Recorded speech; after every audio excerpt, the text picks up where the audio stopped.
Nigeria is a country of multiple contradictions. Endless fuel stations, no fuel. So many mosques and churches with no pity, no compassion.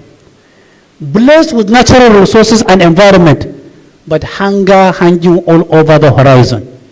Trillions spent by government on security, yet no security, no peace, only harvest of death. Ours is a country where we feel secure, comfortable, and represented only when one is in power, when one of us is in power. We feel represented only when a member of our church, mosque, sect, club, clique, clan, cartel, cabal, tribesmen or women are in charge. We ask for power to shift, not willing to accept in whose hands power lands after shifting.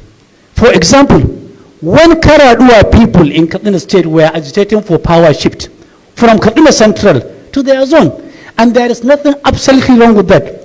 They were not willing to see power fall into any hand but in the hands of their own. Absolute majority of Karadua people will never agree that power have shifted to them, where the power to fall in the hands of an indigenous Christian. Bamaguje, from Kafur, from Sabuwar Kasa, from Siga, from Yarabori, from Ergoji. When an Igbo man is championing power shift to the south, he will never accept power have shifted to him. If anybody, such as an Ogoja, an Ijo, a Benimai woman, or an indigenous Muslim Igbo were to emerge as the president of Nigeria, were a Muslim from Plateau, Nasarawa, Benue, or Taraba State to emerge as the president of Nigeria in a power shift arrangement, majority Christians from the Middle Belt will not agree that power have shifted to them. Were power to shift to the southwest, and an Ife man or a woman emerging as the president, Modekeke people will never agree that power have shifted them because it is in the hands of their sworn enemies.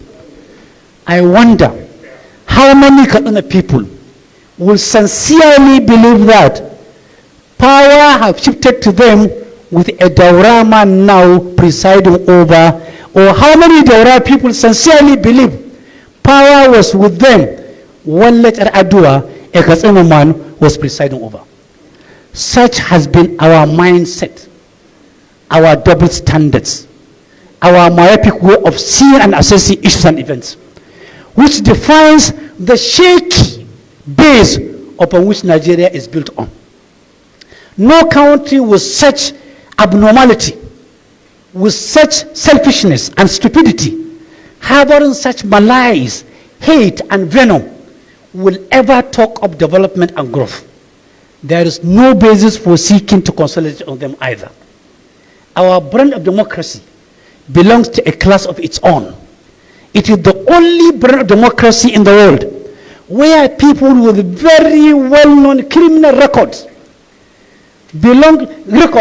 where people who serve jail terms for high-profile crimes, where well-known drug barons, where those with forged academic credentials, where historical public treasury looters, where 419ers are elected into public offices to make laws for the land, appropriate or spend monies and manage human resources, where same characters are appointed or by their way into public offices, where such shameless people eventually make it to the list of people being awarded with national honor for service to the nation, where the same criminals and doubtful characters are called kings and princes, waiting for the throne to become vacant for them to ascend onto it.